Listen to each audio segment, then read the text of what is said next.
का हो आजकल बहुत घूम घूम चाट खाता रू। अरे तो हम खात हई तो तोहार काहे छाती फाटत है? अरे ले सुना सुनावा कि गोरिया की हुई सारा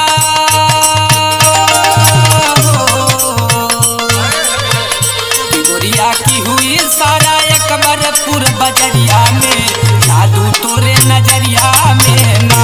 गोरिया की हुई सारा एक बार पूरा बजरिया में जादू तोरे नजरिया में ना गोरिया की हुई सारा एक बार पूरा बजरिया में जादू तोरे नजरिया में ना गोरिया की हुई सारा एक बार पूरा बजरिया में जादू तोरे नजरिया में ना गोरिया की हुई सारा एक बार पूरा बजरिया में जादू तोरे नजरिया में ना गोरिया की हुई सारा एक बार पूरा बजरिया में जादू तोरे नजरिया में ना। कहो है हाँ बोलो बोलो। दूसरे के बहन बिटिया तू इसने परेशान करबा? अरे नहीं सुना हमार बात सुना का कहा चाहत बानी हम सुनावा ते टांडा में तू रोज जालू सेवा गंज में फूल की खालू सेवा गंज में फूल की खालू सेवा गंज में फूल की खालू सेवा गंज में फूल की खालू सेवा गंज में फूल की खालू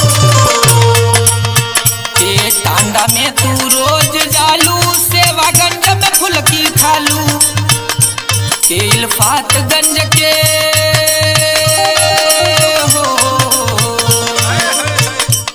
इल्तिफातगंज के देखनी तो है सवरिया में जादू तोरे नजरिया में ना ये गोरे इल्तिफातगंज में देखनी तो है सवरिया में जादू तोरे नजरिया में ना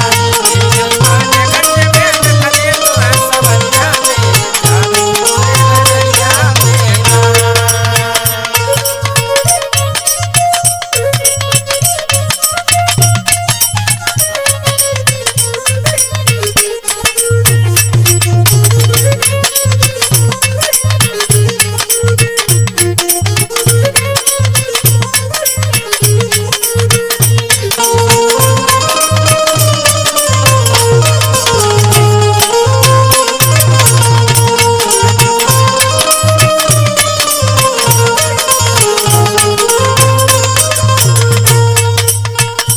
झगड़ा के घर बाट जवानी बस खारी में होला छेड़खानी बस खारी में होला छेड़खानी बस खारी में होला छेड़खानी बस खारी में होला छेड़खानी बस खारी में होला छेड़खानी के झगड़ा के घर बाट जवानी बस खारी में होला छेड़खानी जहांगीरगंज के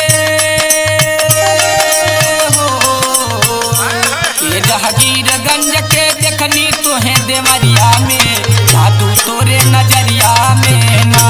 जहांगीरगंज के देखनी तो है देवरिया में जादू तोरे नजरिया में ना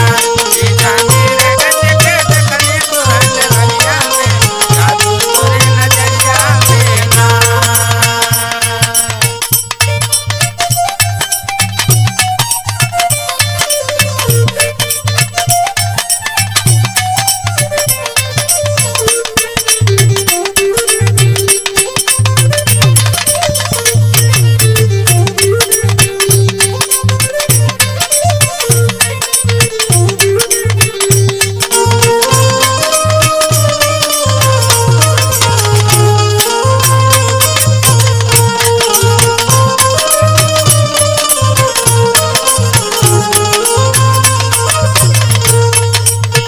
तू बहुत बोलत हवा और सुना बही अब ही कहाँ सुन सुनावा के तार नगर में खैलू चाट लइकन कारल चाय